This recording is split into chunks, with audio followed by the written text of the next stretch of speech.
नमस्कार, खबर प्रधान देख रहे सभी दर्शकों का बहुत बहुत स्वागत है और मैं हूं आपके साथ संगीता श्रीवास्तव। देखिए, संसद का मानसून सत्र शुरू हो चुका है। एक तरफ सड़कों पर विरोध जारी है तो दूसरी तरफ सदन के भीतर भी सरकार पर हमले तेज हैं। लेकिन इस बीच बिहार की एक ऐसी हाई प्रोफाइल सीट फंसी है जहां उपचुनाव होना है और मुकाबला ऐसा कि जिस पर पूरे बिहार की नजर टिकी हुई है, और ये सीट है बांकीपुर की, जिसे बीजेपी के राष्ट्रीय अध्यक्ष की जिम्मेदारी मिलने के बाद नितिन नवीन ने छोड़ी थी।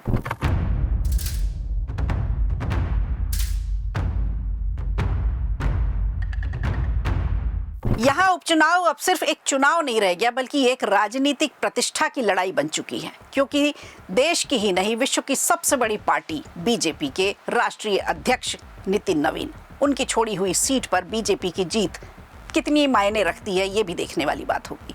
तो इधर बारिशों का दौर लगातार जारी है और जितनी तेज बारिश है उतना ही तेज प्रचार भी चल रहा है। नेता लगातार मैदान में हैं, वोटर्स के संपर्क में हैं, लेकिन वोटर्स बिल्कुल खामोश हैं।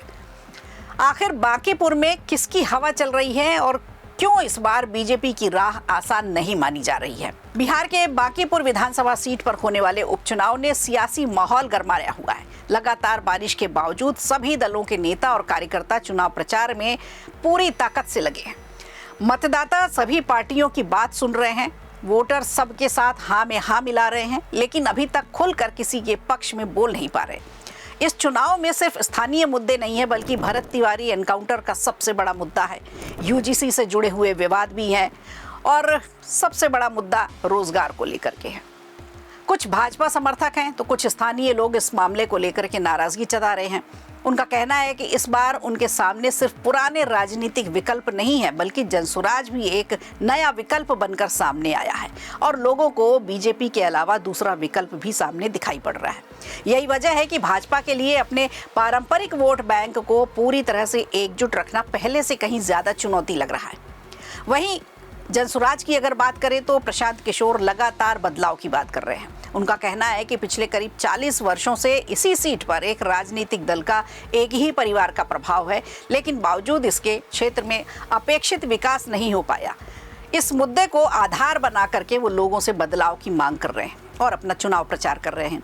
प्रशांत किशोर अपने प्रचार में पटना की रोजमर्रा की समस्याओं को प्रमुखता से उठा रहे हैं। जल भराव की बात हो, ट्रैफिक जाम की बात हो, कचरा प्रबंधन की बात हो, खराब नागरिक सुविधाओं को सबसे बड़ा मुद्दा बता रहे हैं।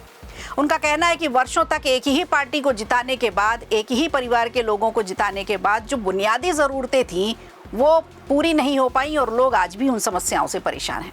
उनका दावा है कि इसका सबसे ज़्यादा असर मध्यम वर्ग पर पड़ा है, जिसे लंबे समय से भाजपा का मजबूत वोट बैंक माना जाता रहा। इस बीच भाजपा के उम्मीदवार बदलने का मुद्दा भी चुनावी चर्चा का हिस्सा बना।